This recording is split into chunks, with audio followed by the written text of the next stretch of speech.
Olá, pessoal. Estamos começando mais uma edição do nosso Personagem de Proteção, que nessa edição vai entrevistar um importante engenheiro de segurança do trabalho desse país, que fez muita história, tem muita história para contar, que é o meu amigo Jacques Cherique.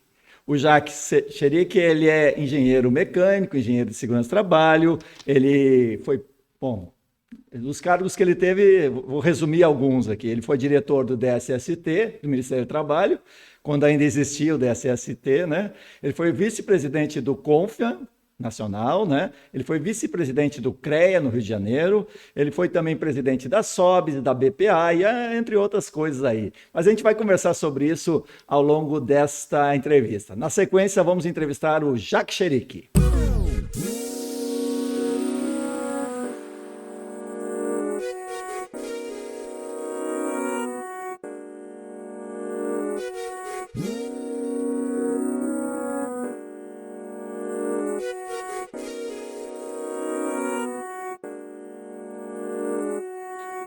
Olá, Jacques, tudo bem? Obrigado por estar aqui com a gente no Personagem de Proteção. Gusmão, é um grande prazer para mim estar aqui nesse programa, né? Personagens de Proteção, que com certeza será um grande sucesso, como todos os trabalhos e atividades aí de vocês do Grupo Proteção. Contar a minha história, né, na vida da engenharia de segurança é muito importante, até para mim, né? Porque de vez em quando eu tenho vontade de falar sobre isso. Na verdade, eu comecei como engenheiro mecânico, né? Eu desde pequenininho que eu gostava de interagir com as coisas de mecânica, e eu falei para minha mãe, quando eu era pequeno, que eu queria ser mecânico. Ela falou, não, mecânico tudo bem, mas você então vai ser engenheiro mecânico.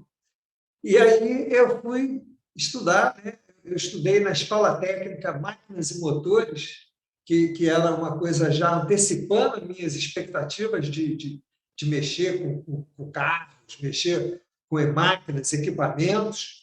E depois eu entrei na engenharia mecânica e me formei em 1974 como engenheiro mecânico.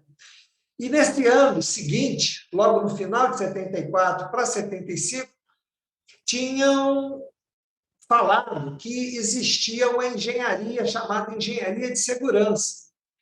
E eu não sei por que motivo eu fui fazer esse curso, que é um curso de pós-graduação dado pela Fundacentro. A Fundacentro de São Paulo organizava esse curso no Rio de Janeiro pela segunda vez. O primeiro foi em 74 e no Rio de Janeiro esse que eu fiz foi o segundo. Parece que em São Paulo teve em 1973. Você, então, da primeira leva de engenheiros de segurança, digamos, da nova legislação, então.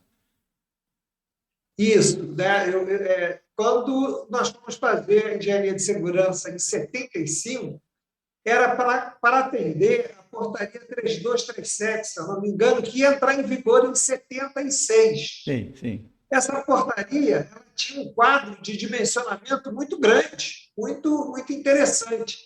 E a empresa que eu já trabalhava, né, que quando eu me formei, eu já estava trabalhando numa grande empresa de plástico, que era a Flecha Carioca, era a maior transformadora de plástico da América Latina naquela época. Flecha Carioca, a famosa Flecha Carioca, grande empresa. Eu me lembro da minha infância desse nome aí e fez muito sucesso a nível nacional, né, com seus produtos.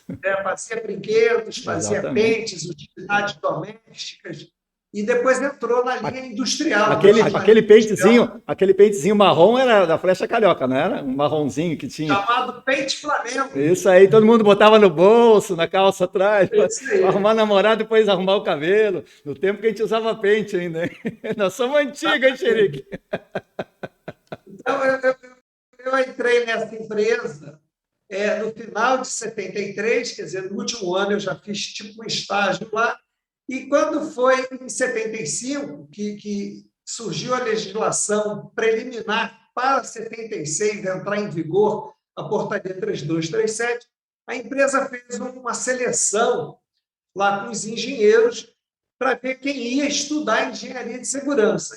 Por acaso, eu fui escolhido e eu fui fazer engenharia de segurança no período da tarde. Eu trabalhava de manhã, fazia engenharia de tarde e voltava para a empresa no final da tarde, de noite, assim, com aquela empolgação do engenheiro mecânico e estudando engenharia de segurança. E no final de 75 para 76, quando a portaria foi realmente editada, ela foi cortada pela metade o quadro de dimensionamento. Então, era para ter o dobro de profissionais, passou a ter a metade, né? Cortou ao meio os engenheiros, os técnicos, os médicos, os enfermeiros. Foi um baque muito grande, mas, pelo menos, ela entrou em vigor.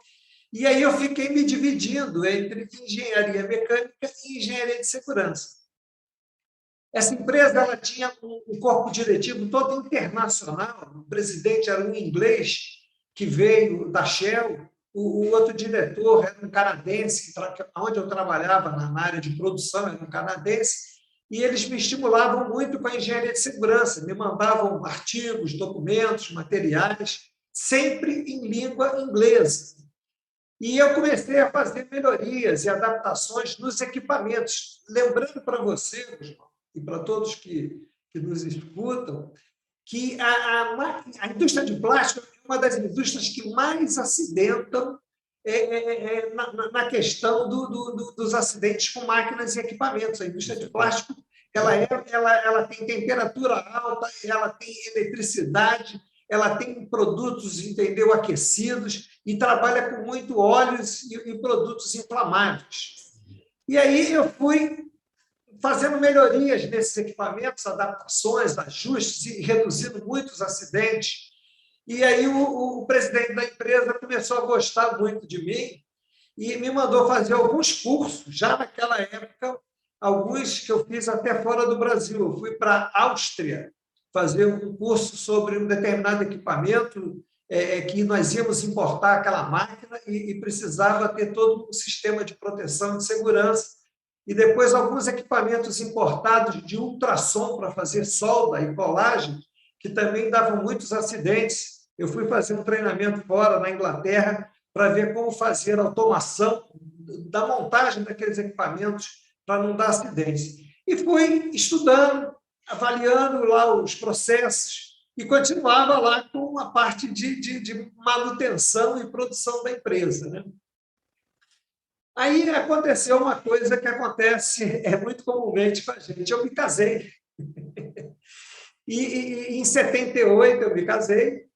E em 79 nasceu o meu primeiro filho, meu filho Eli. E aí o dinheiro começou a ficar curto, né? Então, eu trabalhava numa empresa que era média, não era uma empresa grande, e eu achava que eu podia alçar voos maiores. Então, eu entrei num concurso, né, que a Vale do Rio Doce tinha um programa você tinha que fazer uma seleção bem apurada. Eu entrei nesse programa, fui selecionado lá entre os 500 que iam ser entrevistados lá na Fundação Getúlio Vargas. Desses 500 foram tirados 90, e eu fui um dos 90. Só um pouquinho, Xerique. Vamos assim, tá legal o teu deadline aí, tá perfeito, né? A linha do tempo. Só que eu queria, nós vamos voltar para a Vale, mas eu queria voltar um pouquinho para o curso que você fez, né? Na verdade, assim, eu acho que é importante resgatar um pouquinho também quem eram os professores de um curso de engenharia de segurança nessa época? Quem foram os seus professores aí?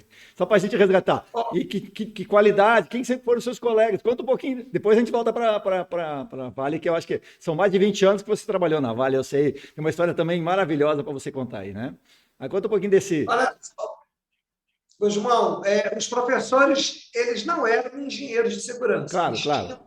tinham expertise na engenharia de segurança e ganhavam o certificado, o direito de virarem engenheiros de segurança por terem expertise nos primeiros 5 anos. Essa era uma regra do MEC. Os professores que ministravam os cursos, mesmo não sendo formados naquela habilitação, tinham direito. Depois, quando eu estive no CREA, eu reconheci muitos desses professores o título de engenheiro de segurança, mesmo não tendo feito o curso, porque eles eram professores. Eu me lembro aqui, professores muito importantes, o Ari Bolsas, que é o nosso patrono da engenharia de segurança, o André Lopes, e hoje está vivo ainda, é muito meu amigo Ilinei Winstor, ele era um profissional na época da ESSO, né? Outros professores que nós tivemos, o Ari Bolsas, não sei se você lembra, que foi o primeiro secretário de Segurança e Saúde quando ela começou aqui no Rio de Janeiro, e mais outras personagens, tinha algumas personagens, a médica a doutora Thalita do Carmo Tudor, né, que fez aquele índice de pressões hiperbáricas da NR15, aquele material é todo dela, ela era especialista nisso. Deixa eu me lembrar de outras pessoas aqui do Rio de Janeiro, que ministraram lá no meu curso. Não, mas não precisa, é só para a gente lembrar assim. Mas basicamente eram pessoas que atuavam já nas empresas, ainda não era obrigatório, mas grandes empresas multinacionais e já tinham a engenharia, a higiene, a medicina do trabalho, a engenharia de segurança, informalmente, né, porque por uma decisão, uma opção, né, dessas empresas, e esses profissionais vinham dessas empresas, com certeza, né? Então é muito rico. E colegas também, você deve ter tido colegas dessa primeira turma aí também, alguns garotos novos aí que estão no mercado. No mercado a gente ainda tem aí, aqui no Rio de Janeiro, né, o Paungarten, Luiz Paungarten, Luiz muito Paungarten, atuante, claro, né? claro. Foi da minha turma, né? Aliás, quase todos foram da minha turma. O Paulo Satti, que é muito atuante lá em Niterói, tive também o Argogo, que é atuante aqui no Rio de Janeiro. Legal. Ele hoje é especialista em inspeção predial. Deixa eu me lembrar quem mais antigo que era da minha turma. O Porfírio, não sei se você conheceu o Porfírio. Porfírio foi, talvez, da turma de 74. Porfírio, ele foi da turma de 74, ele foi anterior. Eu sempre brinco que ele é mais antigo do que eu. E teve alguns mais recentes, né? O Evaldo Valadão, que é meu colega até hoje, ele também é bem antigo, né? Nessa área aqui do Rio de Janeiro. E esses colegas, muitos continuam até hoje, muitos saíram da área de engenharia de segurança, né? E já faleceram alguns. E como é que era o curso para assim, como é que era? Porque na verdade era tudo novo, né? Então tava os professores aprendendo a dar aula, vocês aprendendo com os professores, e era uma coisa assim, um desafio bem interessante. Acho que é um desafio, um mercado totalmente aberto, né? O curso era baseado numa coletânea de 6 livros chamados Engenharia de Segurança do Trabalho, uma coletânea de livros da Fundacentro de cor azul. A medicina era uma coletânea de 6 livros de cor verde e a engenharia era 6 livros de cor azul. E os autores desses livros eram pessoas de São Paulo, do Rio, e especialistas. Tinha alguém talvez do Sul também, algumas pessoas. E o curso era em cima desses livros. O livro tinha ali o conteúdo programático e cada professor ia desenvolvendo aquela matéria. Os que eram do Rio de Janeiro desenvolviam os seus próprios. Tinha um professor aqui do Rio de Janeiro, que era do INSS, dava uma parte muito importante também, que o nome era o... Daqui a pouco eu me lembro o nome dele, era uma pessoa que foi muito atuante. Tinha o Lores, estou me lembrando agora, o Lores, que era da Light, dava parte de riscos elétricos também, encontrei ele depois na BPA. E o curso era o seguinte, Gusmão, você recebia, se eu não me engano, 20 bilhetinhos com as datas do mês, daquele mês das aulas. Você recebia aqueles bilhetinhos e tinha uma urna. Quando você chegava, você tinha que botar o bilhetinho dentro da urna, que era a presença. Era o cartão ponto. Era o cartão ponto da época. Cartão ponto. Botava dentro da urna a presença.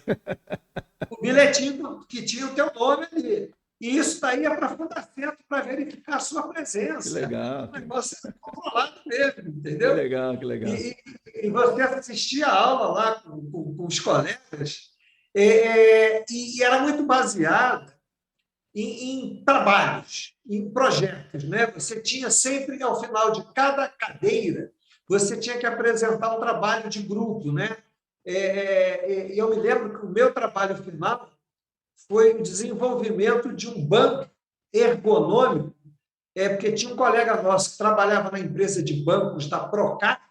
Nós desenvolvemos um banco ergonomicamente com base em tudo que depois veio a ser a conhecida NR17, e esse projeto nosso foi aplicado lá dentro da Procar para melhoria das condições de conforto do banco, como reclinar o banco, o encosto para fazer o encosto aqui na região dos rins, para fazer todo o apoio de ombros. Então, todo esse projeto nosso, que foi o projeto final, né, foi baseado nessa questão da ergonomia. Já naquela época a gente já tinha essa preocupação. Lembrando que nós estamos falando em 74, 75, né? Você está falando, né?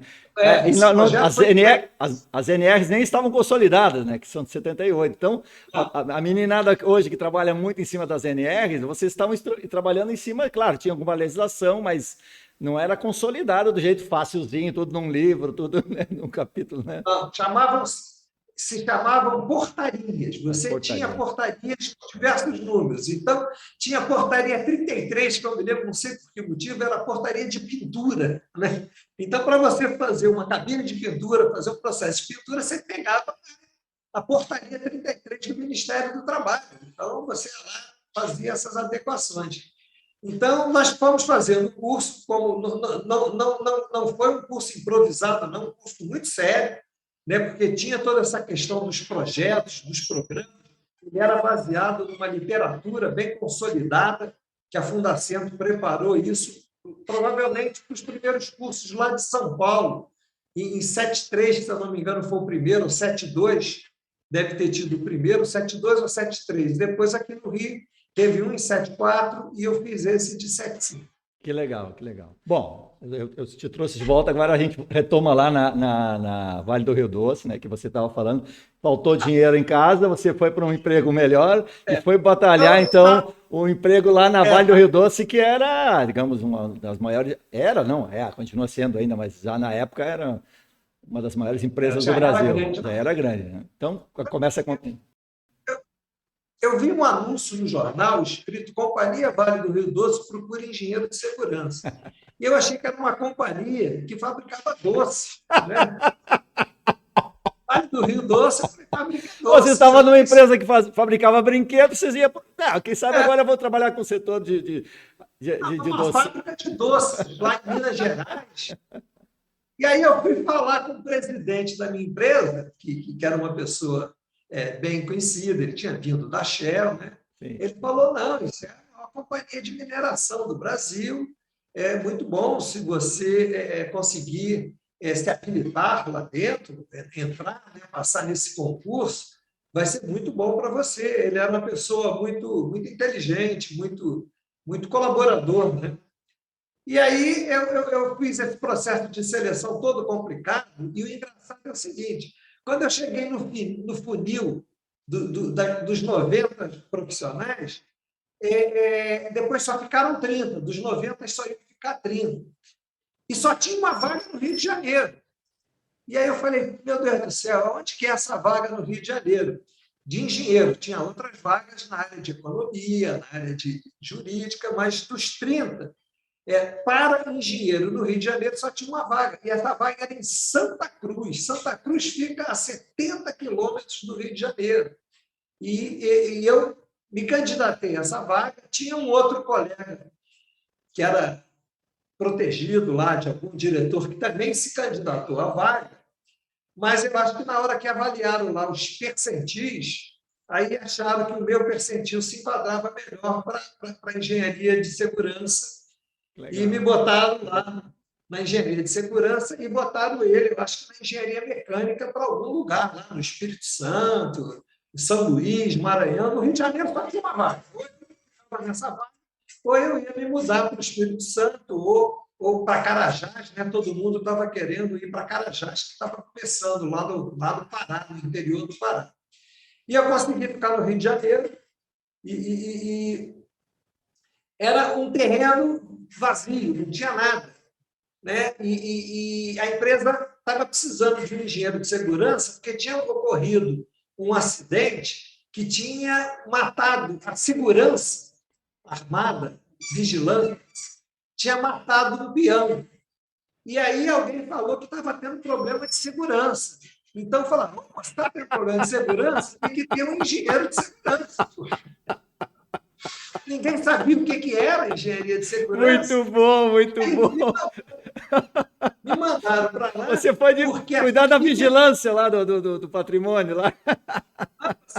Não, estou sem entender. Aí a família desse peão que tinha sido morto pelo vigilante matou o vigilante e Imagina. pendurou o vigilante na grade. E aí eu fui para lá, meu primeiro dia de trabalho foi esse. Eu cheguei lá para organizar o negócio. Aí, naquela época, a gente ainda tinha coronéis envolvidos nas seguranças das empresas, e nós tínhamos lá alguns coronéis. Aí eu falei, não, eu sou engenheiro de segurança, eu não sou da segurança. Não, não, você tem que tomar conta de tudo, segurança patrimonial, segurança do trabalho. O que é segurança do trabalho? Não, depois eu vou explicar o que é segurança do trabalho. Levei muitos anos para explicar para todo mundo, inclusive para os engenheiros da Vale, o que era segurança do trabalho, porque eles achavam que a segurança do trabalho era vigilância dos trabalhadores. Olha, distribui o EPI. E aí me deram um trailer, né? Um trailer lá no canteiro de obra. Metade do trailer era posto médico e metade do trailer era segurança do trabalho. Então, eu fiquei trabalhando com médico, que era muito legal. O médico do trabalho tinha vindo de uma empresa de alumínio muito grande, ele conhecia muito já a parte de medicina do trabalho, e eu fui trabalhando lá com ele, né, no meu trailer lá. E o canteiro foi começando a crescer. Nós chegamos a ter 5.000 trabalhadores lá. Nossa Senhora! Se eu não me engano, mais de 20 empreiteiras. E teve um ano que nós fizemos 2 milhões de homens-horas sem acidente. Nossa! Que beleza! E uma das empreiteiras, que era americana, que chamavam-se Morrison Knudsen Engenharia, perguntou para mim, olha, nós podemos usar essa sua estatística para concorrer lá nos Estados Unidos, porque como eles estavam trabalhando lá no canteiro de obra, eu falei, pode, claro, não sei o quê. E ganhamos lá nos Estados Unidos também, como na área de construção. Não fui eu que fui lá receber o prêmio, foi o gerente lá do canteiro, o doutor Etevaldo, que é muito meu amigo, ele que foi lá receber o prêmio lá, mas ele disse que falou lá, olha, eu trabalho lá do xerife, tal, não sei o quê. E nós fomos trabalhando lá na construção dessa fábrica, uma fábrica de alumínio que ia tirar o Brasil da dependência do alumínio metal, né? Ela receberia a alumina lá do norte. Do Pará, lá, né? Do norte, e ia dar o Brás no norte e faríamos o alumínio aqui. E, por conta disso, como o processo de redução do alumínio é muito perigoso, Gustavo, eu fiz mais de 20 viagens para o exterior para aprender a fazer segurança. Não só em fábrica de alumínio, para fazer segurança. E foi um diferencial, porque naqueles anos, final dos anos 70 e no início dos anos 80, eu já tinha o conhecimento da gestão do risco e não mais da prevenção do acidente através de distribuição de EPIs. Isso já desde os anos 80. Então, eu fui conseguindo passar essa imagem dentro da companhia, e cada palestra que eu fazia na Vale do Rio Doce, eu subia um posto. Eu saí da obra de Santa Cruz, fui para o escritório como chefe de uma seção. Cada vez que eu fazia uma palestra, eu ia até que eu cheguei a gerente geral de segurança de toda a Vale do Rio Doce. Que legal, legal. Porque os engenheiros ainda estavam muito no conceito de controlar recarga de extintor, controlar a distribuição dos EPIs, fazer investigação de acidente. E eu vinha sempre com o conceito de fazer análise de risco, prevenção dos acidentes através da gestão dos riscos, né? Com conceito de higiene industrial muito pesado, né? O americano ele dá uma ênfase muito grande na higiene, ele separa a higiene industrial da segurança do trabalho. Lá, a higiene industrial é uma profissão distinta, né? Os higienistas têm uma profissão muito distinta. E a parte de prevenção e combate a incêndio. Também teve uma vez um incêndio numa fábrica na Venezuela, igual a nossa, e eles, a Alemanha, que fornecia tecnologia, preocupados que a nossa fábrica não pegasse fogo, me mandou fazer um curso de combate a incêndio nos Estados Unidos, na Universidade do Texas. Então, eu passei lá um tempo. Aí, minha filha já tinha nascido, minha filha era pequenininha, eu fiquei um tempo lá, minha mulher ia, às vezes eu voltava, ficava. Foi quase um ano nesse negócio para fazer lá o meu mestrado lá na Texas A&M University de prevenção e combate a incêndio, um curso extremamente importante que depois me ajudou muito na Vale do Rio A Doce. Vale, então, te deu bastante suporte para te preparar, te formar como profissional cada vez mais capacitado, então, né? Foi um importante apoio para a tua carreira. Eu digo isso não só a Vale, né? Mas Sim, sim, os sim. profissionais melhores qualificados são os profissionais da Petrobras, os profissionais da Eletrobras, da Vale, Sistema Telebrás, Sistema Eletrobras, são os profissionais que as empresas, naquela época, as empresas estatais investiam. Pessoal de Itaipu, eu visitei Itaipu algumas vezes, o pessoal investia nesses profissionais para a gente trazer tecnologia, para a gente trazer formação, trazer conhecimento. E aí, por conta disso, irmão, eu era representante da Vale em quase todos os comitês. Eu era do Comitê de Mineração, do Comitê de Alumínio, na BNT, era no CBPQ, Comitê Brasileiro de Qualidade e Produtividade. Então, todo lugar que tinha alguma coisa que envolvia essa questão da segurança, a questão da gestão da segurança, eu ia, porque a gente já tinha, a Vale estava um pouco na frente, e a gente foi passando isso para as outras áreas. Por exemplo, Carajás, quando foi implantada, a gente implantou já com a ênfase de gestão de risco. São Luís, tive trabalho muito grande, eu até costumo dizer, a alteração da portaria de manganês, que eu fiz quando estava lá em Brasília, foi porque eu conheci o processo de embarque do manganês lá no Porto de São Luís, que era uma coisa muito, vamos dizer, rudimentar. Depois nós criamos toda a norma para poder fazer o trabalho de forma segura, protegendo os trabalhadores. Então, toda essa experiência, vamos dizer, preliminar, vamos dizer, que eu tive na Vale, foi muito de capacitação. Que legal. Não eu, mas todos os outros colegas nossos, Sim. das outras áreas, fomos sendo capacitados. E aí, um dia, eu precisei resolver uma coisa. Em 1986, quando saiu a legislação que tratava da periculosidade do risco elétrico, eu precisei falar com um consultor jurídico nosso, que era o doutor Arnaldo Sequinde, que tinha sido ministro do Trabalho, era consultor da Vale. Fui lá falar com ele. Arnaldo, como é que a gente vai fazer isso aqui, não sei o quê? Tá? Toda quinta-feira, na Vale, na consultoria, e sempre que eu tinha uma demanda, eu ia lá conversar com ele. Por quê? Porque o Ari Bolsas, que foi o primeiro secretário que foi do Ministério do Trabalho, ele era consultor da Vale na área de segurança. Então, quando eu entrei no escritório da Vale, o doutor Ari já estava lá, era meu assessor, e ele sempre que recomendava esses treinamentos, essas qualificações, ele fazia, que indicava. Aí eu fui lá falar com o Arnaldo Sequinde sobre a questão da periculosidade do risco elétrico. E aí ele me deu algumas orientações. Eu passei 2 anos viajando por toda a Vale do Rio Doce, fazendo análise e levantamento das funções e das atividades de, vamos dizer assim, aproximadamente uns 3.000 profissionais da área elétrica. Depois eu dividi esse pessoal em grupos, né? E fizemos aquela, vamos dizer, aquela classificação por proporcionalidade de tempo de exposição.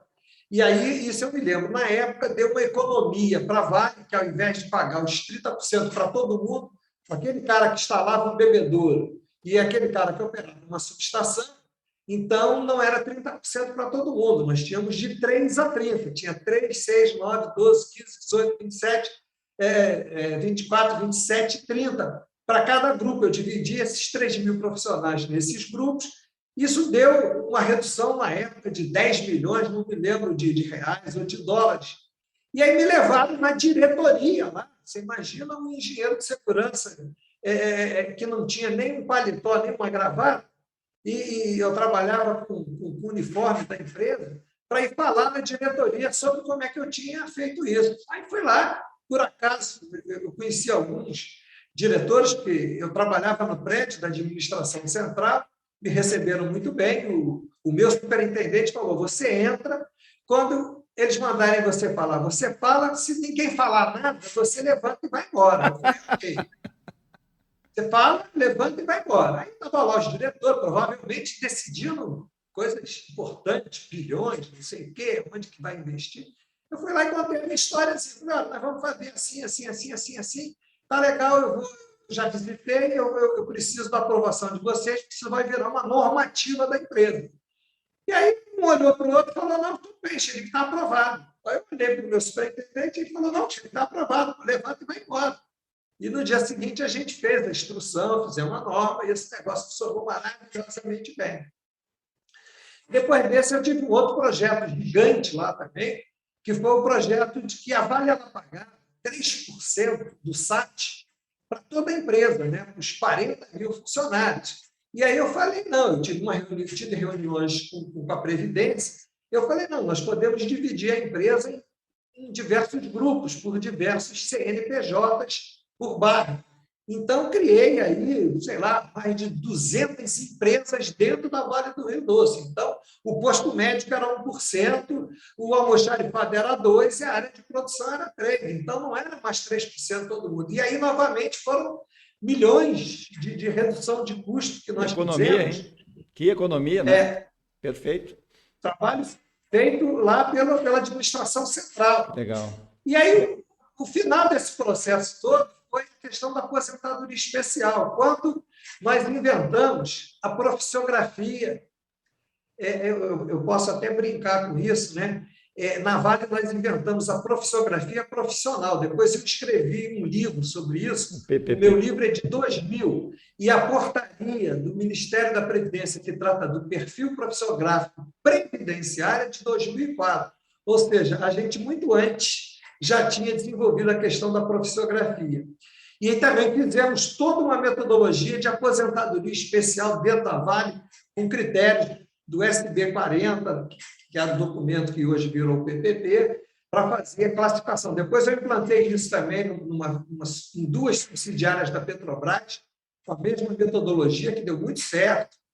Na Petrobras, não, porque eles têm lá todos os seus conceitos próprios.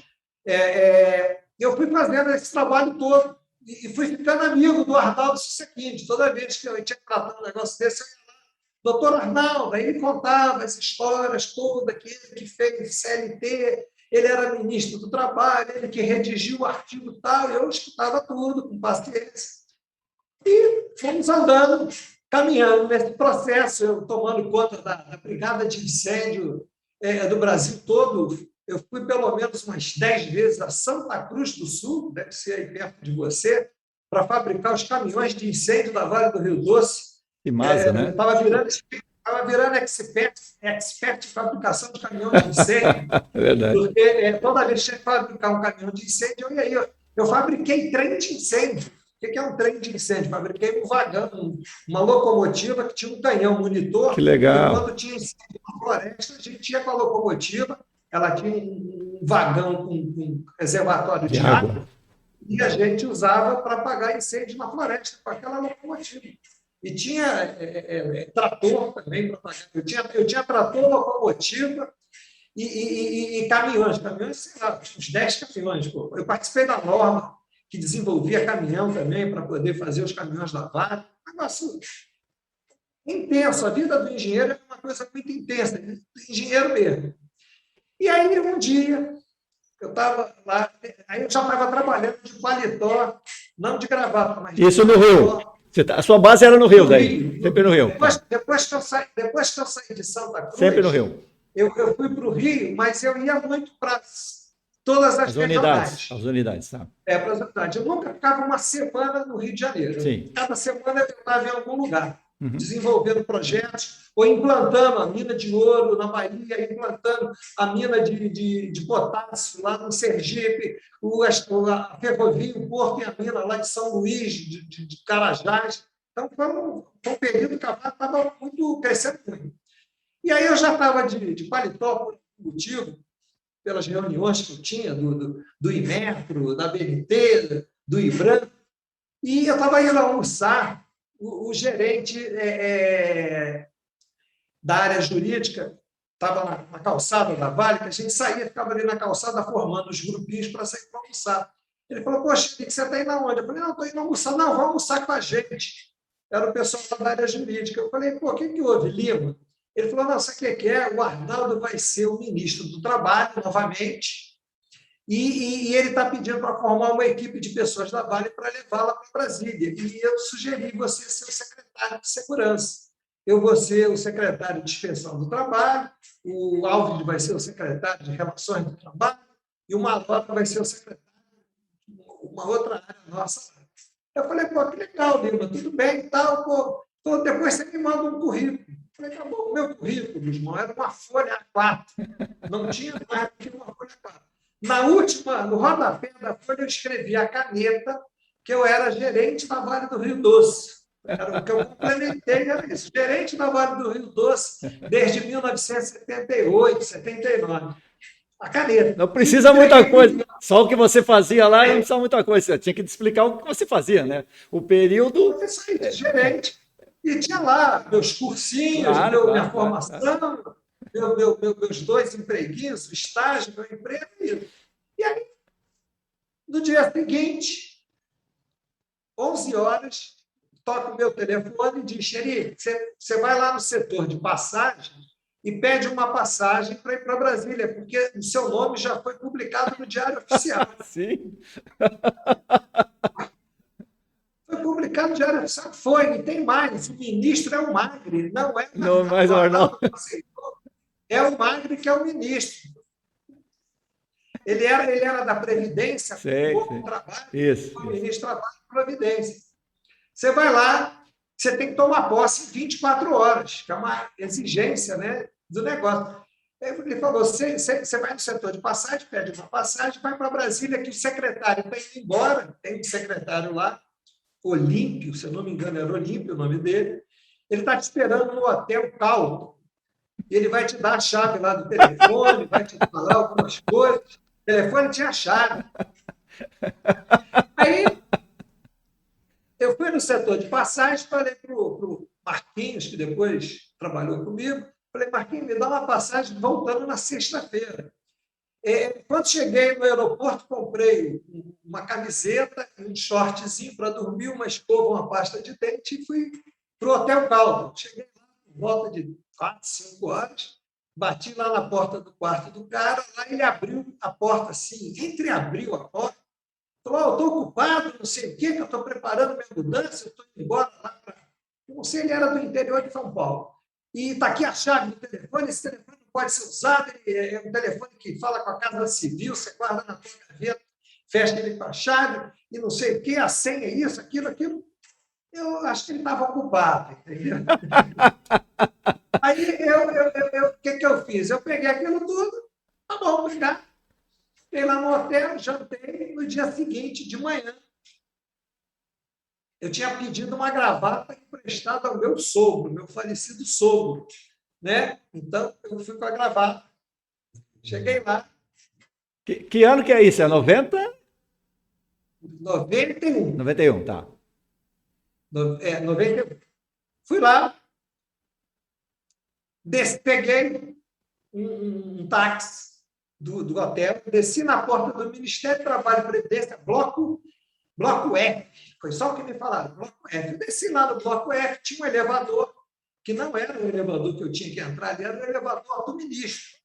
E o elevador das pessoas era do meio, aquele no meio, onde entra todo mundo. Mas na entradinha ali, bem no início, tem um elevador. Eu cheguei lá e falei, olha, eu vim me apresentar para o ministro, eu sou o secretário. Eu fui nomeado secretário, depois com a fusão que acabou. Aí mostrei lá a portaria lá, o cara falou, pode ir.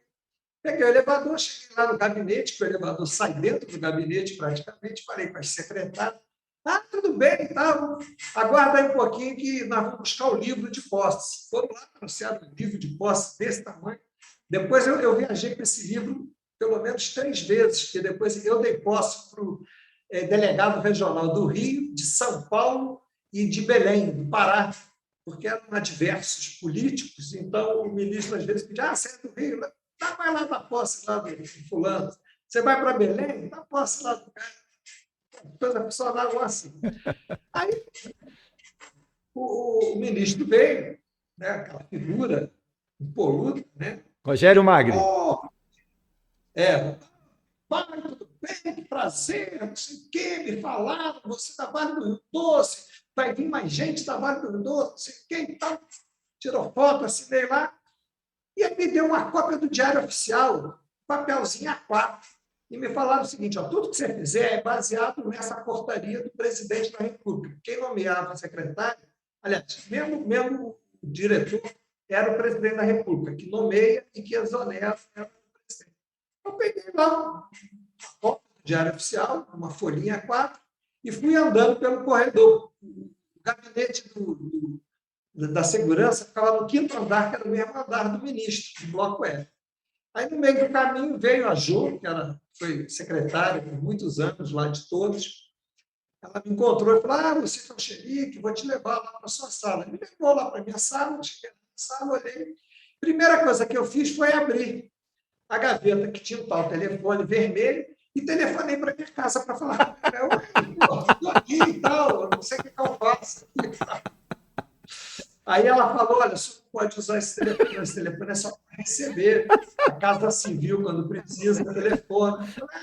Se eu quiser, você aperta uma tecla dessa aqui, diz qual é o número que você quer, eu faço a ligação do senhor. Eu falei, não, eu quero, não, o senhor aperta aqui, diz o número que o senhor quer, que eu ligo para o senhor.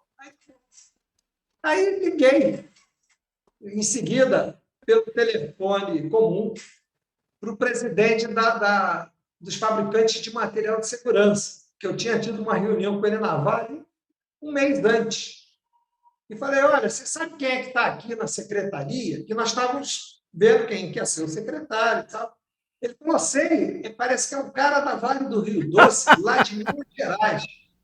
De Minas Gerais. Eu falei, é o cara da Vale de Minas Gerais? Ele falou, é o cara de Minas Gerais, que é muito amigo do presidente da Vale, e ele está brigando para ser o secretário, e parece que é ele que vai ser indicado. Esse cara era meu amigo mesmo, e ele era amigo do presidente da Vale mesmo. Sim. Só que eu era amigo do ministro. Do ex-ministro. Do ministro. Vale, do quase ministro. Quase novo ministro. Aí eu falei, não, sou eu. Ele, que legal, não sei o quê, deixa eu te convidar. Está tendo uma feira aqui, não sei, lá em São Paulo, em algum lugar, que a abertura vai ser quinta-feira. Você pode vir para a abertura? Eu falei, olha, não sei, eu vou ver aqui com a minha secretária. Eu, ingenuamente, fui lá falei com a minha secretária, ela falou, pode ir, tudo bem, tal. Eu fui, reservei o hotel que eu ficava quando eu ia pela Vale do Rio Doce, para economizar diária, fui para aquele hotel baratinho que eu ia, que eu ganhava diária na Vale, falei, vou ficar no hotel caro, não vou gastar minha diária, né? Aí fui lá para o hotel, lá, na Ipiranga, me lembro. Quando eu estou lá no quarto, cheguei lá umas 3, 4 horas da tarde, o telefone toca. Alô, doutor Xerique? Não, nós estávamos esperando o senhor no aeroporto para ele levar para o hotel, porque o senhor vai ter que ir para a solenidade hoje, às 6 horas. Nós estávamos lhe procurando, estou ligando para todos os hotéis, acabamos de achar aqui. Ligaram lá para a Vale do Rio Doce e perguntaram qual hotel que ele fica. Aí alguém da Vale falou, olha, ele deve estar lá naquele hotelzinho Pulgueiro, lá, que é onde os funcionários ficam. Aí foram lá, me levaram, me trocaram de hotel, me levaram lá para o negócio. E aí eu tinha que voltar, porque eu tenho que voltar para Brasília, que a minha passagem é Brasília-Rio. Aí falaram, não, você como secretário, você é diretor da Fundacentos. Se não foi nomeado, vai ser nomeado. Mas vamos lá. Depois a gente fala com a Fundacentos e amanhã você vai lá na Fundacentos se apresentar e a Fundacentos arranja uma passagem para você ir de São Paulo para o Rio e do Rio para Brasília. Aí, a partir daí, eu aprendi como é que era o negócio. Né? Eu não sabia como é que funcionava nada. Eu cheguei lá... Saiu do zero. Esquema da Vale. E eu tinha uma promessa da Vale. Quando eu fui, eu falei, enquanto a minha família não se mudar para Brasília, eu tenho que vir para o Rio de Janeiro nos finais de semana. E a Vale falou, não, tudo bem. O que você precisar, você pede passagem, a gente manda a passagem para você. E isso foi muito importante, Guzmão, porque o período que eu passei lá foram 4 ministros diferentes, 2 presidentes da República. Pô. Então, foi nomeia, exonera, nomeia, Eu me lembro, exonera, eu me nomeia, lembro. exonera, Eu me muda de lembro. hotel, muda de apartamento, muda de quarto, muda disso, funde com a Previdência, funde com o trabalho, funde com isso, separa, não separa. Para você ter ideia, quando eu cheguei lá, a fiscalização da área de saúde e segurança não era do Ministério do Trabalho, era do Ministério da Previdência, do INSS. Aí, quando fundiu, nós trouxemos, eu me lembro, eu trabalhei muitas noites fazendo os novos regimentos do Ministério do Trabalho e Previdência, foi quando o Magno saiu, e eu só ficou lá, eu só fiquei lá com ele poucos meses, né? O Reino dos Stefani trouxe a Previdência de volta e a fiscalização que estava no INSS veio para nossas mãos. A parte de fiscalização do trabalho lá para a CIT e a parte de segurança para a SST. E a partir daí é que se separou, porque aí passou a ter um secretário de Previdência e um secretário de Trabalho. Então, o que era a secretaria virou departamento, por conta dessa fusão de trabalho com Previdência. Mas aí nós trouxemos a fiscalização de volta, que estava no INSS. Eles já tinham, os auditores hoje já tinham a vontade de serem auditores, porque lá na Previdência já eram auditores. Então, houve essa fusão, houve esse negócio. Depois que eles vieram para o trabalho, se eu não me engano, Fernando Henrique conseguiu fazer essa uniformização, trabalho, previdência, e mais para frente foi feito agora com a fiscalização da Receita Federal. Então, foram períodos muito conturbados, mas que deu, no meu entendimento, para fazer bastante coisa, né? Ontem eu estava até pesquisando a NR15, se eu não me engano, o anexo 11, e no momento lá que eu vi que tinha lá um asterisco dizendo que a alteração de não sei o quê estava baseado na portaria lá do DSST do ano lá de 92. Eu falei, pô, eu acho que foi da minha época. Acho que fui eu que assinei esse negócio. Acho que fui eu que assinei esse alguma negócio. coisa que eu alterei lá, ou no manganês, ou no negro de fumo, ou nos cremes de proteção. Quer dizer, eu fiz muita coisa, eu trouxe de volta muita coisa ligada à parte dos equipamentos de proteção, né? E fizemos muita coisa voltada, vamos dizer assim, com mapa de risco. Como eu tinha a visão da gestão de risco, eu fiz questão de implantar o que se chamou mapa de risco, que, desculpa a minha opinião, foi deturpado por 25 anos com o nome de PPRA, que só tratava de 3 riscos, e agora, felizmente, depois que ouviram as nossas súplicas, o PGR vai tratar realmente dos 5 riscos. Não é um mapeamento de riscos como era, mas é bem próximo, porque também obriga no PGR que você escute os trabalhadores. O conceito do mapa de risco que nós fizemos naquela época era esse. Você fazia um mapeamento de risco baseado no conhecimento e na expertise dos trabalhadores que sabiam quais eram os problemas e ajudava a dimensionar a importância através de pequeno, médio e grave, entendeu? Obviamente que naquela época a gente ainda não tinha todo o conhecimento de higiene ocupacional para fazer avaliações, medições. A gente trabalhava com a questão, vamos dizer assim, do conhecimento dos trabalhadores e dos profissionais, o que é pequeno, o que é médio, o que é grave, né? E o número de pessoas. E ali foi a matriz, ali foi o início do PPRA, que depois ele reduziu, tirou. Eu costumo dizer o seguinte: o PPRA ele foi mutilado, ele mutilou o mapa de risco, porque o PPRA só tratava de riscos físicos, químicos e biológicos. Esses 3 riscos, Guzmão, eles só tratam de doenças. Se você for analisar com profundidade o que o risco físico faz, ruído, calor, vibrações, radiações, causam doenças. Os riscos químicos causam doenças, pneumoconioses. Se você for ver os riscos biológicos, causam todas as doenças infecto-contagiosas. Ou seja, esses 3 riscos previstos no PPRA tratavam as doenças, mas 90% dos benefícios previdenciários estão lá no risco de acidente e no risco ergonômico. O risco ergonômico subindo assustadoramente. E não tinha nada para tratar. Você tinha uma NR17 muito pequenininha, e depois, com 2 anexos, já melhorou um pouquinho, mas mesmo assim muito capenga, porque a visão era essa, era a visão da saúde, não era a visão da proteção total do trabalhador. A parte da saúde era uma coisa, higiene e saúde era uma coisa, prevenção de acidentes e incêndios era outra coisa. Não se tinha essa visão global. Global, e não pode se conviver isso de forma separada, é o mesmo ambiente, né? Tá tudo, os riscos estão todos lá, né? Mas você deve ser testemunha de quantas brigas Barbosa Teixeira, André, Leonídio em São Paulo, César Atienza em São Paulo, Francisco Machado em Brasília, nós tivemos com a área de saúde querendo acabar com a área de segurança, dizendo que tudo era saúde, que a segurança era uma parte da saúde. Nós insistimos dizendo que não.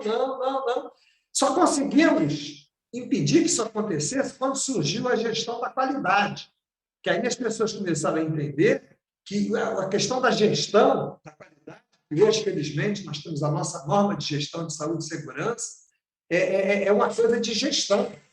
Se você não tiver gestão, você vai ter problemas de adoecimento, problemas de acidente. Então, a gestão, quem tem que fazer a gestão são as pessoas que estão antes, né? Que são os técnicos, os engenheiros, os enfermeiros, as pessoas que têm que fazer a parte de prevenção através de seus programas de gestão bem estruturados. Essa tua experiência como vamos chamar de secretário, porque na verdade diretor depois foi secretário, foi diretor, tá, mas vamos chamar de secretário para nessa. Deixa eu fazer um parênteses. Sim. Quando eu tinha que assinar algum ato importante, eu mandava não assinar como secretário, porque a CLD dizia que era a obrigação da secretaria. Então, eu nunca fui exonerado como secretário, fui nomeado como diretor, mas eu tinha que ficar como secretário, porque tinha algumas coisas que tinha que ser assinado como secretário, e aí levavam lá para mim, Xerife, isso aqui veio para você assinar, que está escrito secretário.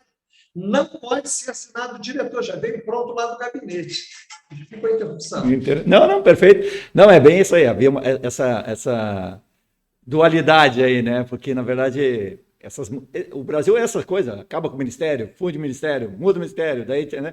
Ainda acabamos de ter aí o Ministério da Economia, agora virou de novo para o trabalho, mas tudo bem, isso é coisa do nosso país. Mas, assim, eu acho assim, não são muitos os vamos lá, que estiveram nessa função, que agora também já não existe muito claramente, mas até o final da DSST, que eram pessoas de empresa, né? Era muita gente ligada à auditoria, muito profissional da Fundacentro, mas de empresa, de chão de fábrica, assim, nessa experiência. Nunca houve. Ah, é? Eu não tenho certeza, mas... A única pessoa de empresa de economia mista que... Quer atender? Se eu não fosse... Não, peraí, deixa eu... Se eu não fosse de economia mista, eu não poderia ir, por causa dos custos que isso significava. Né? Eu fui protegido pela Vale, que era uma empresa de economia mista, não era uma estatal pura, mas com o único profissional de engenharia, seletista, vamos dizer assim. Todos que estão lá eram funcionários de órgãos públicos, né? Talvez o primeiro, que era da Vale, eu acho que ele sim, que era o Rafael. Não, o Rafael Weber, eu acho, Roberto Rafael Weber também. Não, Rafael Weber, sim. Ele era da Varig.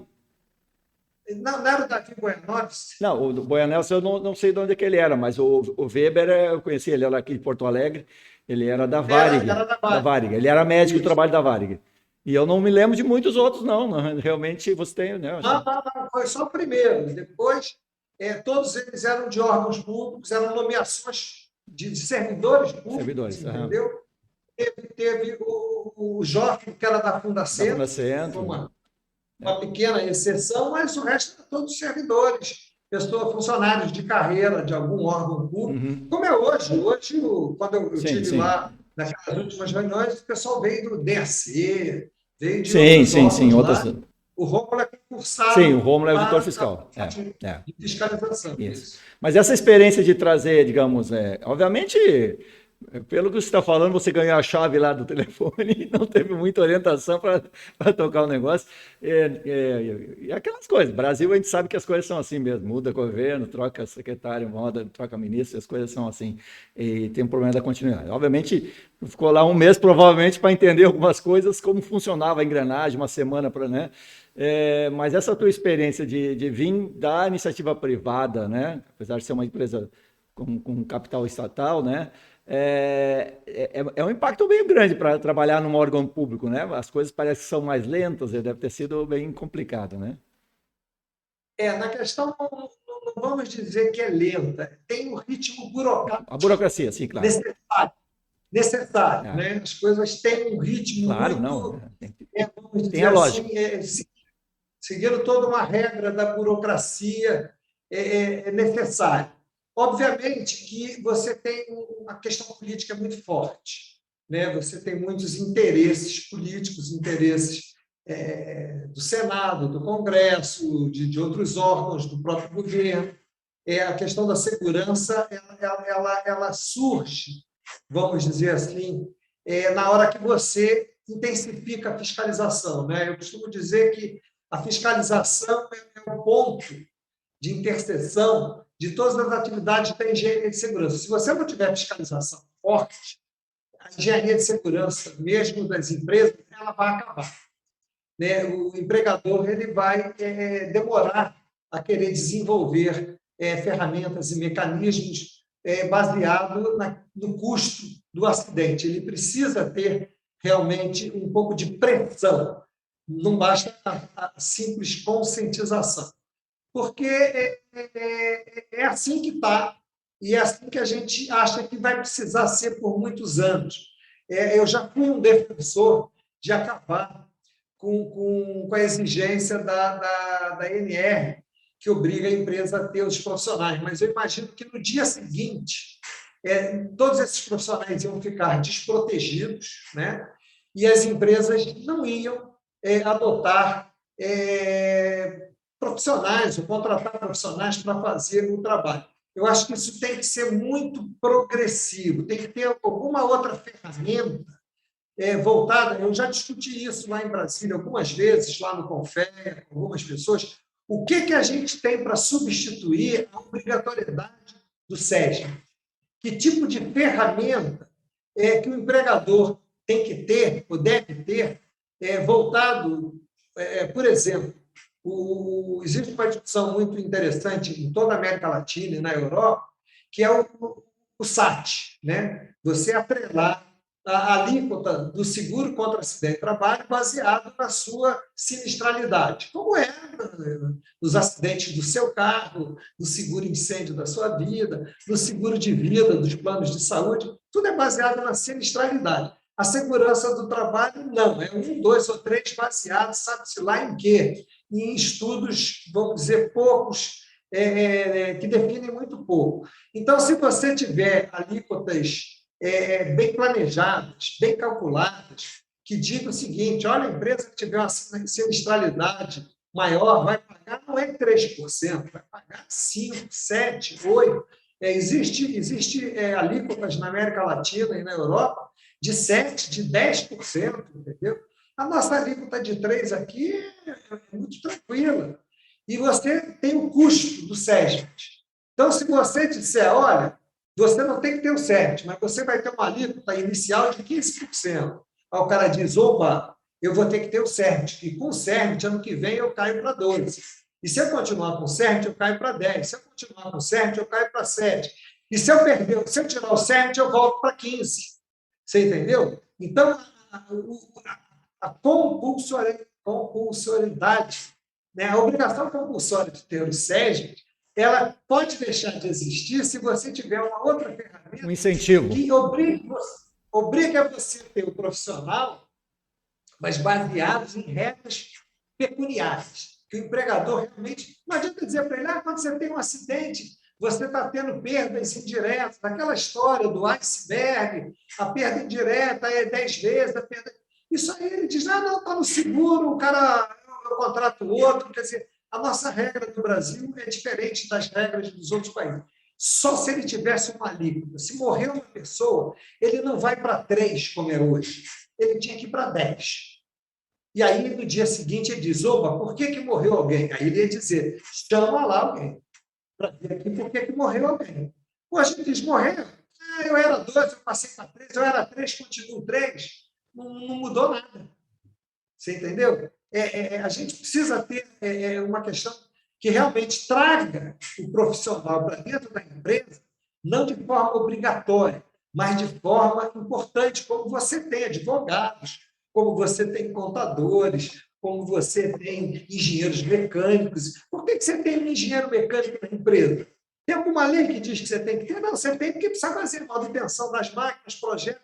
Por que você tem que ter um engenheiro de segurança? Você tem que fazer um projeto de avaliação de risco dos seus trabalhadores, gente. Esse conceito que a gente precisa mudar. Perfeito. Xerique, inclusive, assim, uma coisa que eu queria aproveitar aquela tua experiência lá na Vale, que tu pensou a questão do SAT, na época era outro SAT, né? Nós estamos falando do SAT diferenciado, mas tu teve uma visão econômica do negócio, né? E tentou encontrar uma solução. Não te parece que aos nossos profissionais hoje em dia falta essa visão de entender essa questão econômica da empresa e ajudar a convencer o dono da empresa pelo próprio investimento em prevenção, em segurança e melhoria nessas questões, justificando, contando, somando, computando esses dados e estatisticamente mostrando para a empresa o que é a prevenção. Eu entendi a tua colocação, mas talvez não falta um pouco de preparo para os nossos profissionais, especialmente o engenheiro, o técnico, também o médico, né? Nesse aspecto. Verdade. Eu sempre falo, os engenheiros de segurança têm que ser engenheiros. Engenheiro trabalha com redução de custos, gente, com melhoria de ambientes, de projetos. Então, na verdade, naquela época não era 1, 2 e 3, não, era 0,8,2, 2,4. Deixa eu fazer uma correção. Então, eu sempre tive, em todas as atividades que eu desenvolvi na empresa, foi sempre a visão da engenharia. A engenharia não é distribuição de EPIs. Por isso que eu contei que quando eu fui trabalhar lá no Canteiro, me deram um trailer, e metade do trailer era posto médico, metade era segurança, e dentro dessa metade era uma almoxarifada. Cheio de capacete e bota. Para distribuir. E aí, a primeira coisa que eu fiz, eu falei, eu não distribuo capacete, nem bota, nem nada. Isso é do almoxarifado lá que entrega parafuso, entrega porca, entrega cano, entrega capacete. Como assim? Eu falei, meu amigo, eu especifico o capacete, digo que funções preciso usar, tal bota, tal luva, não sou eu que distribuo, engenheiro é engenheiro. Você não precisa estudar 5 anos e mais depois fazer uma pós-graduação para distribuir EPI, gente.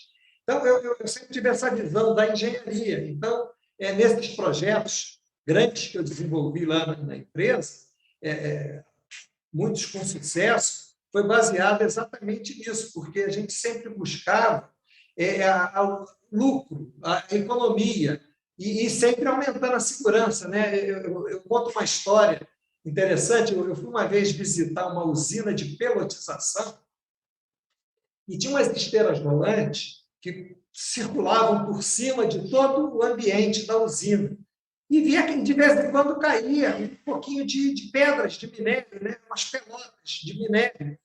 E aí, eu não sei quem foi que definiu que, para você circular pela área da unidade, você tinha que usar capacete, porque caía aquele minério, você tinha que se proteger usando capacete. Primeira vez que eu fui lá, eu falei, tem que usar capacete para ir no restaurante almoçar, no refeitório. Cheguei lá, tinha um capacetário com 600 pregos para você botar o seu capacete. E depois você botava de volta e andava, porque se caísse alguma coisa... Quer dizer, isso foi uma visão da engenharia de segurança da distribuição de EPIs. E aí eu fui conversar, por que precisava usar o capacete, porque caiu o minério, e da outra vez que eu voltei lá, o que fizeram? Fizeram um telhadinho entre a saída do galpão e o restaurante para você circular embaixo do telhadinho. Então, embaixo do telhadinho, o minério caía, você estava embaixo do telhadinho, não caía em você. E aí eu falei, olha, nós vamos resolver isso de uma maneira diferente. Não façam mais telhados. Como assim? Nós vamos voltar para o capacete? Eu falei, não, nós não vamos voltar para o capacete. nós vamos estudar a esteira rolante, por que que cai minério da esteira rolante. E aí fizemos um sistema de 3 esteiras rolantes, uma horizontal e 2 a 45.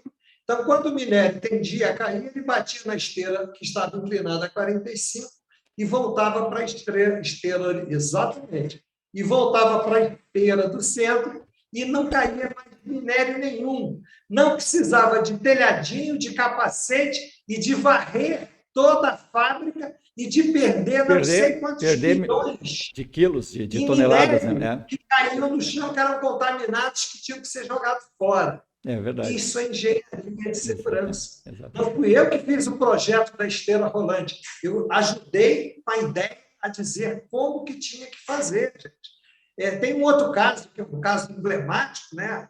As locomotivas circulavam de Vitória, perdão, de Minas até Vitória, com minério de ferro. E esse minério de ferro tem muito pó. E esse pó ele ia contaminando toda a ferrovia, contaminando toda a rede, e se perdiam toneladas numa viagem. E aí alguém deu a ideia de preparar uma camada com um produto como se fosse uma maisena com água, para pulverizar nos vagões, quando eles passassem, para segurar o pó, fazer uma camada protetora. E foi aí que eu entrei com o meu canhão monitor, preparei o canhão monitor, que ele pulverizava todos os vagões. Eles passavam lá por um setor, e o meu operador ia lá, operava esse canhão monitor para cobrir todos os vagões. Nunca mais teve projeção de pó de minério, que o vento, né, o arrasto, Sim, claro, claro. A própria velocidade. Uma mistura de engenharia de segurança com proteção do meio ambiente. Proteção do meio ambiente.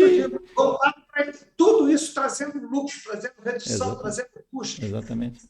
Dificilmente a gente mexe no processo, né? Para fazer uma proteção ao trabalho, e a gente não consegue também agregar essa proteção a uma qualificação do processo todo, uma redução, uma racionalização, né? Quer dizer, dificilmente não. Muitas vezes pode-se fazer, mas se pensar melhor, talvez a gente encontre uma solução. São 2 exemplos fantásticos de coisas que pensar, né? Pensar o processo, né? Tem mais um, João, que é muito importante. Quando eu passei 2 anos fazendo a profissiografia lá da Vale, eu fui fazer a profissiografia dos maquinistas, que é uma função muito importante. Então, viajei no trem com esses maquinistas. O que acontecia? Você tinha um sistema lá que você tinha que ficar com o pé pisado no pedal para a locomotiva andar, né? Então, o que o maquinista fazia? Ele botava uma pedra no pedal, e o pedal ficava acionado e a locomotiva ia. Então, muitos descarrilhamentos e muitos acidentes aconteciam por causa disso. O maquinista não estava realmente no controle da locomotiva. Então, durante esse trabalho que eu estava fazendo de profissiografia, como eu gosto muito da engenharia mecânica, nós inventamos um pedal, um sistema que tinha um circuito elétrico, que a cada 2 minutos ele tinha que pisar e soltar o pedal. Então, ele pisava o pedal. Então, a locomotiva andava. Se passasse 2 minutos ele não soltasse o pedal, a locomotiva parava. Ele tinha que soltar e pisar. Então, a cada 2 minutos, ele tinha que dar uma bombadinha no pedal. Então, com isso, o homem passou realmente a conduzir a locomotiva, a ficar ali atento, praticamente descarrilhamentos e outros acidentes foram reduzidos quase que a zero. Que legal. Porque você passou a ter um maquinista realmente. Tinha um outro sistema, só mais esse de ferrovia, claro, que eu gosto muito de ferrovia, que eu desenvolvi junto com um engenheiro lá da oficina de locomotivas. Cada vez que o trem parava, o trem tem 3 locomotivas e uma média de 160 vagões. Então, tem uma pessoa que ia batendo com um pedaço de ferro em algumas rodas para ver se a roda estava boa, ou então ele ia olhando para ver se a roda estava com algum problema de aquecimento. Ele descia, ele saía lá do final do vagão, andava, a locomotiva ficava parada, ele ia até o final, voltava, tudo ok. Nós desenvolvemos um sensor de temperatura para todos os eixos de roda, não só da locomotiva, mas de todos os vagões. Se uma roda travasse, ela começava a esquentar, porque as rodas, às vezes, travam. O freio entra em acionamento, trava, e a locomotiva puxa a roda travada. Você gasta a roda e gasta trilho, e gasta esforço para puxar aquela roda travada. Então, o sensor acusava que a roda subiu de temperatura, e só acusava, não na locomotiva, na sala de controle, lá na sala de controle, e dizia, olha, a próxima estação para, desacopla o vagão tal, que ele está com a roda travada. E aí tirava e fazia isso. Isso dentro do conceito para evitar acidente, porque uma roda travada, dependendo da curva, você pode fazer o tombamento da locomotiva, pode ser do conjunto, do trem. É isso que eu falo, né? Isso é engenharia, claro, de segurança, claro. não é o EPI, isso é análise de risco. Olha, tem um acidente, olha, vamos dar um exemplo. Nós tivemos agora um problema de barragens da Vale do Rio Doce que se romperam. Né? Quem é que está lá fazendo análise de risco de engenharia de segurança? Ou seja, nunca mais na vida a Vale vai comprar uma empresa, dentro do meu ponto de vista, que o refeitório esteja abaixo da barreira. Ela comprou, não foi ela que fez, já estava assim. Então, se você tem um refeitório que está, se a barreira romper e o refeitório está na direção, você vai tirar o refeitório. Né? Eu fiz um trabalho muito grande com uma rede de postos de gasolina aqui no Rio de Janeiro, e que todo mundo ganhava periculosidade porque as lanchonetes estavam na área de abastecimento. Então, eles me contrataram e nós fizemos todo um projeto de reconstrução dos postos AM/PM com afastamento do bico de abastecimento que fugisse do distanciamento de 7,5 metros ou 15 metros da área de abastecimento. Então, lojinha tem que estar a mais de 15 metros. Com isso, você evita não só o risco, que se der um problema, você tem as pessoas distantes, os usuários também, quem vai lá comprar um refrigerante, alguma coisa, e os próprios trabalhadores estão fora da área de risco. Quer dizer, não é você simplesmente buscar o pagamento do adicional ou buscar o fornecimento da proteção ou fazer uma proteção coletiva, entre aspas, para não cair minério em cima da cabeça da gente, né? São coisas que... Eu agora estou muito envolvido no desenvolvimento de limpeza urbana dos veículos. Eu estou assessorando o Sindicato da Limpeza Urbana de melhorar os caminhões coletores. Hoje a gente já tem caminhões coletores. Eu vou fazer uma palestra agora, no final desse mês, sobre os avanços na área de proteção dos trabalhadores da limpeza urbana. Hoje você tem um caminhão, por exigência nossa, e a gente está melhorando ainda mais, que é praticamente uma NR12 completa. Você tem uma NR12 toda dentro de um caminhão. Você tem prensa, sistema hidráulico, sistema elétrico, sistema de segurança, sistema de freio. Você tem toda uma NR12. Você tem que fazer a NR12 toda em um caminhão de coleta de resíduos sólidos.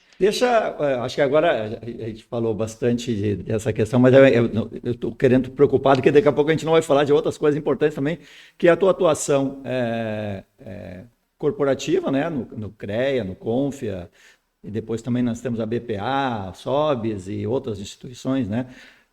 Eu queria que você falasse como é que você começou nessa área, como é que você caiu nessa atuação. Você já mais ou menos explicou aí, porque você acaba entrando pela sua capacidade e competência. Né? Não. Vou começar do começo. Então tá. Ari Bolsas, que trabalhava na Vale do Rio Doce comigo, ele era presidente da BPA e diretor da SOBES. E me obrigou a entrar na BPA como sócio e na SOBES como sócio. E eu entrei também no clube de engenharia, né, que tinha outras pessoas lá que eram do clube de engenharia.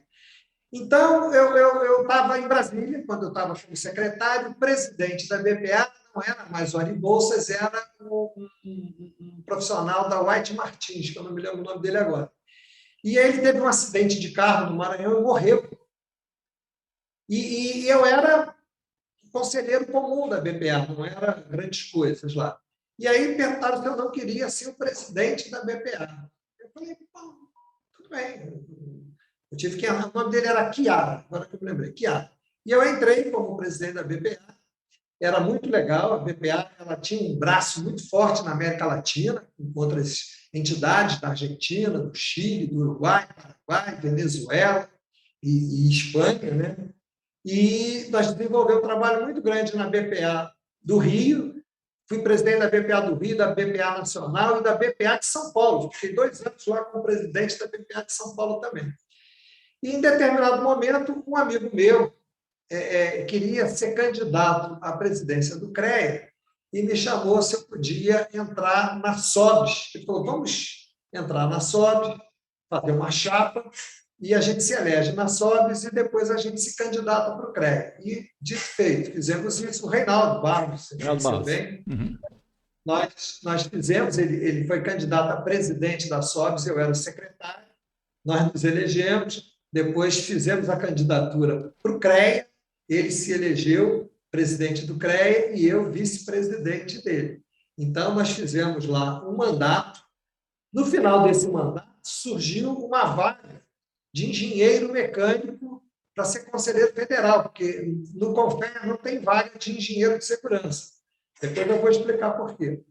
E aí eu entrei, candidatei lá, concorrendo contra várias pessoas importantes, e consegui me eleger. E aí foram 3 anos de presença intensa. Nunca fiquei uma semana sem ir a Brasília, lá para o CONFER, né? E consegui, no 2º ano, ser o vice-presidente do CONFER. Me elegi na diretoria e me elegi vice-presidente. E consegui criar, neste momento, as câmaras de engenharia de segurança no CONFER, e imediatamente foram criadas em 3 CREAs, Rio de Janeiro, São Paulo e Espírito Santo. E, a partir daí, hoje, esse sistema funciona bem, nós temos várias câmaras, temos umas comissões bem importantes, o sistema entende a engenharia de segurança muito bem, hoje em dia, é bem respeitada. Depois que acabou o mandato do CREA, eu voltei para o do CONFER, eu voltei para o CREA, para o Clube de Engenharia, fiquei 6 anos, depois eu fiquei mais 3 anos pela SOBS, depois fiquei um período fora e estou voltando agora. Me reelegi agora, mês passado, como conselheiro do Clube de Engenharia e vamos entrar como candidato, novamente voltando para o CREA, para ajudar lá o Cossenza e o próximo presidente, que provavelmente pessoas que têm ajudado muito a engenharia de segurança. Então, eu passei lá na BPA uns 10 anos, na SOBS uns 20 anos, e no CREA exatamente 21 anos. Né? Teve época, e no Clube de Engenharia também a vida toda. Teve época que eu tinha as 4 funções ao mesmo tempo, que eu era diretor do clube, vice-presidente do CONFEA, diretor da SOBS, não era do CREA, porque CONFEA e CREA não podem ser simultâneos, né? Para você ser de um, não pode ser do outro. E aí, quando eu saía do CONFEA, voltava para o CREA. Então, foram muitos anos. Infelizmente, em 2015, eu tive um problema de família muito sério, eu me afastei por um tempo, minha esposa faleceu, eu fiquei uns 2, 3 anos afastado, mas agora já estamos retornando aí intensamente, ajudando as entidades, ajudamos a SOBS agora, recentemente, eu era presidente da SOBS, recentemente passamos para a Carla, aí de Santa Catarina, e o Fernando, do Rio de Janeiro, que é o vice-presidente. Temos uma SOBS Rio, com bastante intensidade, temos algumas entidades aí pelo Brasil funcionando muito bem, precisando realmente de mais incentivos, né? Para a gente não perder um pouco a nossa competitividade. Eu costumo dizer o seguinte, a SOBS é uma entidade de profissionais, a BPA era uma entidade de empresas, então eram coisas diferentes. O CREA é uma entidade de exercício da profissão, de fiscalização do exercício da profissão. O Clube de Engenharia é uma entidade para defender a engenharia como um todo, as grandes metas da engenharia, os grandes problemas de engenharia. Então, as pessoas precisam entender que cada segmento desse tem uma importância. Mas, se você quer atuar mesmo, é na sua entidade regional. Aí em São Paulo, aí no Rio Grande do Sul é ANES, né? ANES não, é ARES, Ares, né? Ares. É ARES é o o Rogério Babenot, Balbinot, tem presente. Rogério, tem também pessoas aí com bastante, tem o Luiz, que atualmente ele é representante do Confea, Luiz Cláudio, se eu não me engano, aí do Rio Grande do Sul. Todos os estados têm grandes Grandes pessoas. lideranças, todos os estados nós temos grandes lideranças. É pena que a gente tenha aí uma divisão, né, que não ajuda. A gente precisava alguém homogeneizar todos esses esforços num grupo único que daria menos trabalho para você da proteção, entendeu? Ter que ter jogo de cintura para atender essas coisas. Tinha que organizar numa coisa só. A Neste Sobes se entender, né? A Neste Sobes, né? E outras, tem mais outras entidades menores também que Sim, tinham que se juntar todas. A gente tinha que ter uma grande força é verdade. da É verdade. engenharia de segurança É. para a gente, não para defender a manutenção do SERT, não, Uhum. mas para defender grandes políticas, como Claro, nós claro. defendemos nessa mudança da legislação. O CONFEC conseguiu preparar, sugerir, ter grupos de trabalhos que apresentassem projetos para levar ao Ministério do Trabalho. Quer dizer, o CONFEC tinha peso, porque tinha recursos para isso. As entidades separadas não têm recursos e nem conseguem, elas estão brigando pelo mesmo pilão, entendeu? Então, eu acho, a minha visão para a sobrevivência forte da engenharia de segurança, a gente se organizar melhor, a gente criar um modelo, como a medicina do trabalho tem, de que a acreditação do engenheiro de segurança deva passar por essa entidade, entre aspas, que venha a ser criada, a gente criar uma prova de avaliação. Exemplo que tem isso nos higienistas. Os higienistas não têm nem ainda, né? Espero que um dia tenha uma profissão reconhecida, mas eles têm a prova de É acreditação. verdade. Vai lá, só é higienista se fizer a prova lá da associação.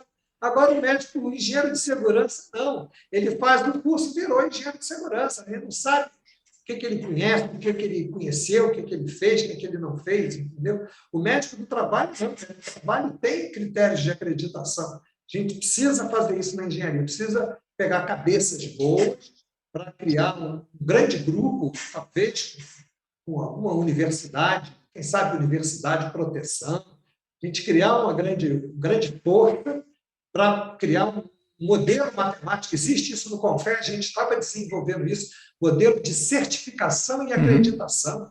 Certificação e acreditação você consegue que os profissionais, vamos dizer assim, que estudem numa universidade de engenharia de segurança consigam uma certificação de boa qualidade. Olha, eu sou acreditado, sei lá, pela União dos Engenheiros de Segurança do Brasil. Vou inventar o nome aqui agora. Aliás, esse nome já existiu uma vez, tá? Uma vez que tentaram juntar, chamou-se União. Então, a União dos Engenheiros de Segurança do Brasil, que vai certificar e acreditar os engenheiros. A gente vai lá no MEC, consegue que o MEC dê esse direito para a gente fazer isso, se nós estivermos organizados. Ou então a gente fica brigando aí por verbas para fazer um eventinho aqui, um negocinho ali, entendeu? Para sobreviver. A gente tem que sair do estágio da sobrevivência e ir para o estágio, entendeu? Da segurança, para o estágio do bem-estar, para o estágio de devolver alguma coisa para a sociedade, para os profissionais. A gente tem um grande banco de empregos para os nossos colegas. Não adianta as pessoas falarem, Xerife, eu tenho um amigo que ficou desempregado, você sabe onde tem o emprego? Eu digo, olha, às vezes aparece, às vezes me consultam, mas se ninguém me consultar, às vezes tem um bom emprego que ninguém fica sabendo, Guzmão. Entendeu? Se a gente não tem uma entidade que tem um banco, por exemplo, nós criamos lá na SOPS, quando eu era presidente, um banco de peritos.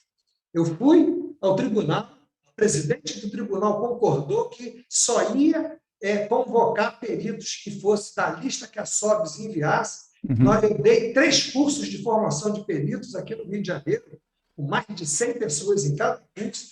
Todos esses profissionais que foram acreditados pela SOBS, o Ministério do Trabalho me autorizou a acreditar, a Fundação do Ministério do Trabalho e Metro me deram autorização para certificar pela SOBS peritos em perícias trabalhistas. Eu fiz essa certificação e o Tribunal de Justiça aceitou esses profissionais. Eu soube que depois isso acabou, que a Associação dos Peritos criou uma certificação deles. E aí os peritos de segurança, que é MR 15 e 16, que grandes perícias nossas são 15 e 16, caiu na vala comum lá das perícias. Nós temos que ter certeza que só quem pode fazer perícia de 15 e 16 somos nós. O artigo 95 da CLT é claro, insalubridade e periculosidade é do engenheiro e do médico. Não pode ser um perito comum. Aí, como cria a lista dos peritos é da Associação dos Peritos, então, se for um perito lá, o cara vai. O que ele faz? Ele chama o engenheiro de segurança para ensinar ele a fazer. Ou seja, a gente passa a ser terceirizado. E vai fazer mal, né? E vai fazer mal, né? Com certeza vai fazer para o cara assinar. Vai fazer para o cara assinar. Assinar. Ou vai assinar em conjunto, ganhando 1/10 do valor. É isso aí. Então, meu irmão, isso são brigas. Brigas que eu digo no bom sentido. Claro. São etapas que a gente tem que buscar. A Associação dos Profissionais Unidos tem que voltar aí no tribunal, em todos os tribunais. Se for o caso, nós temos 2 ministros que são aqui do Rio de Janeiro. Um deles a gente tem até possibilidade de ter acesso. E lá e dizer, olha, vamos dizer, os peritos estão aqui, ou muda o artigo da CLT, ou impede que qualquer pessoa possa fazer perícia, só engenheiros e médicos. Os juízes têm que saber disso, os juízes não sabem. Eu já vi um juiz falar para mim, Xerique, para mim, engenheiro é engenheiro.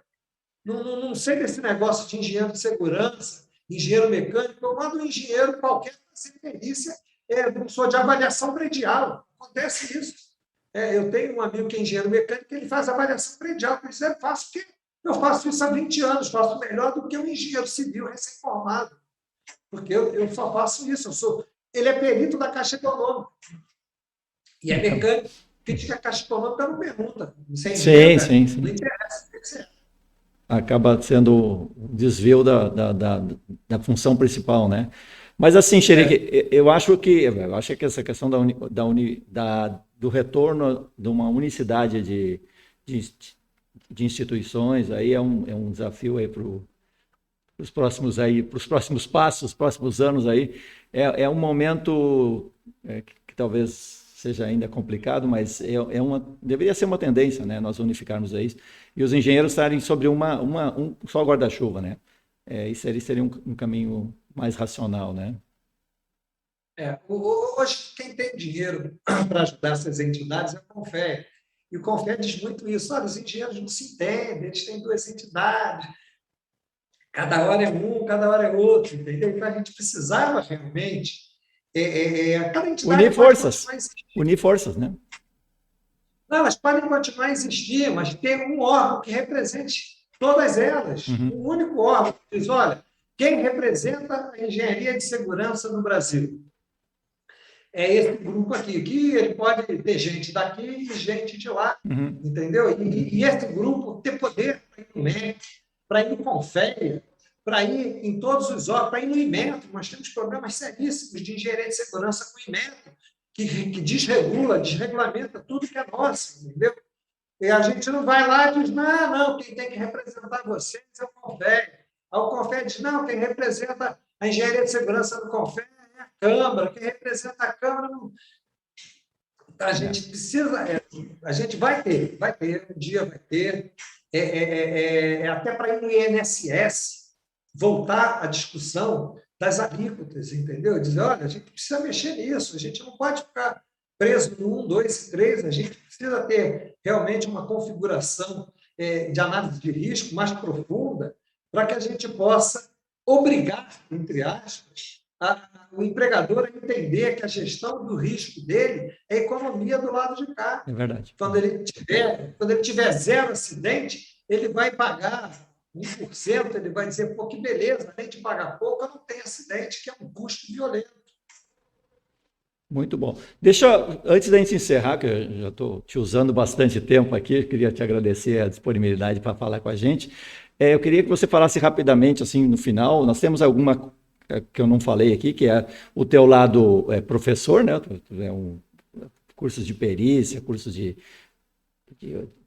vários assuntos aí, livros, PPP, você já falou de alguns. Quantos livros você tem, Xerique? Eu tenho 5 livros editados. Tem um que teve 10 edições. E esse é o... É o que tratava de PPRA e PPP. Tá. Depois eu tive outro que tratou de PCMAT, tratou de análise de riscos previdenciários também, e PPP também, que teve 5 edições. Eu tenho um que trata de NR12 também, que precisa ser revisado. Ele teve três edições. Uhum. Tem um que trata só dos informes de segurança, diálogos diários de segurança. É DDDs, um livro DDS. que dá mais ou menos diálogos diários de segurança, ou seja, toda uma experiência minha em todas as áreas, eu transformei aquilo em diálogos Legal, legal. diários de segurança. E teve um que é uma consolidação de PPRA com PPP, com PCMAT, já tinha uma ideia do que viria a ser um pouquinho de PGR. São livros que foram editados tem um tempo. Quando aconteceu esse problema com a minha esposa, eu dei uma parada, mas a editora vive me pedindo para fazer revisão. Que legal. Bom, Xerique, eu queria te agradecer esse depoimento maravilhoso. Sim, você quer falar um pouquinho tempo? Eu dei muitos cursos, né, na Gama Filho, na Cândido Mendes, na UERJ, na PUC, né, na época do Barbosa Teixeira, curso de pós-graduação de Engenharia de Segurança, em Medicina do Trabalho e Enfermagem do Trabalho. E depois dei os meus cursos próprios, né? Cada livro desse gerava um tipo de curso. Teve uma época que eu me lembro, teve um ano que eu dei mais de 100 cursos naquele ano, né? Às vezes, eu viajava na semana, 3 dias da semana, dava curso em 3 cidades diferentes. Era muito cansativo, mas era muito agradável, era muito bom, era interessante. Mas hoje eu acho que eu tenho que fazer as coisas um pouco mais moderadas. A realidade mudou bastante, agora nós estamos em pandemia, não conseguimos nem fazer um presencial aí no Rio, né? Tá complicado. Mas as coisas vão voltar ao normal, você está retomando aí, você tem um trabalho fantástico aí ao longo desses anos. Você falou aí da sua participação corporativa, né? A BPA, SOBS, CREA, Clube de Engenharia, Confia também, em algum momento. E tem muita gente que participa de várias instituições, mas eu sei que você, quando participa, você participa. Você não é aquele cara que está lá constando só na diretoria lá para botar o nomezinho e tal.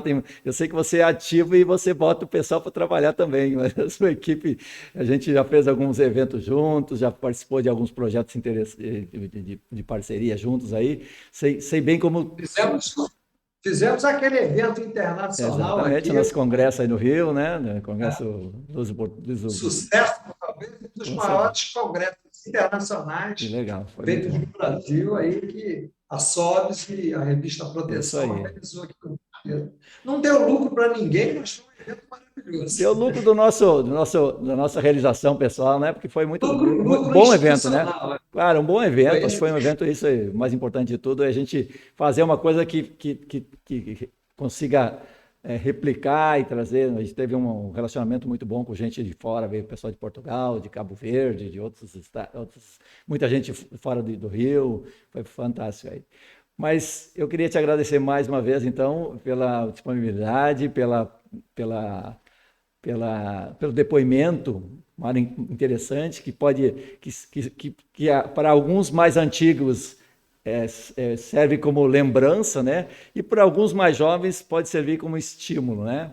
E eu queria que fizesse um comentário final e a sua despedida, mas falando sobre, na sua expectativa, o que o profissional, né? O novo engenheiro que está entrando aí, inspirado na tua experiência, né? São mais de 40 anos, é isso?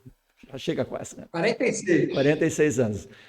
Esses 46 anos aí de muito trabalho, muita dedicação, de trabalhar em diferentes momentos, né? Hoje você é mais um consultor do que um engenheiro de segurança, né, de empresa, né? Então, passou por governo, passou por instituições, passou por Confia, por CREA, consultoria de empresa, SESMIT. Então, o que você diria para um jovem engenheiro que está entrando no mercado para se transformar num bom engenheiro de segurança e contribuir bastante para o nosso futuro?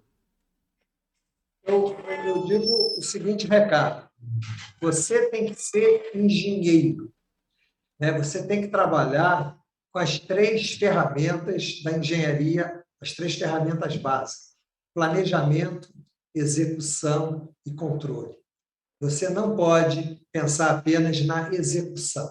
Você tem que planejar as suas ações, planejar, programar.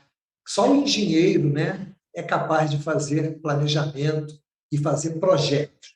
A execução você tem que fazer acompanhar. Agora, mais importante, e a engenharia de segurança faz parte do papel da engenharia chamado controle. A engenharia de segurança vai fazer o controle dos riscos, controle dos perigos, controle dos produtos. Então, quando você faz uma análise dos processos de engenharia, você usa essas 3 dimensões: planejamento, execução e controle. Então, você tem que planejar o que você vai fazer e depois controlar. A execução, você pode ter outras participações, mas o controle, você tem que ter ferramentas de controle. Se você não souber quantas pessoas estão envolvidas no seu risco, você não vai conseguir ter ferramentas. Tem uma frase muito importante da gestão como um todo, que diz o seguinte: você só gerencia aquilo que você pode medir. E o que é medir? Medir, no nosso caso, é avaliar. Avaliar o ruído, avaliar o calor, avaliar a poeira, avaliar a exposição do trabalhador aos riscos ergonômicos, aos riscos mecânicos. Se você mede esses riscos, você controla. Agora, se você quer controlar sem medir, você não é engenheiro. Você é inspetor, você é supervisor, são aquelas profissões do passado. As profissões modernas requerem planejamento, execução e ferramentas de controle. Isso é engenharia. E a engenharia de segurança é dentro da engenharia como um todo, não é diferente. Muito obrigado, Cherique. Foi um prazer estar aqui contigo, compartilhando esses minutos, essa tua experiência. E eu queria, mais uma vez, te agradecer. Nada, meu irmão. Um abraço para você e para todos que estão nos ajudando a produzir esse evento tão importante. Um grande abraço.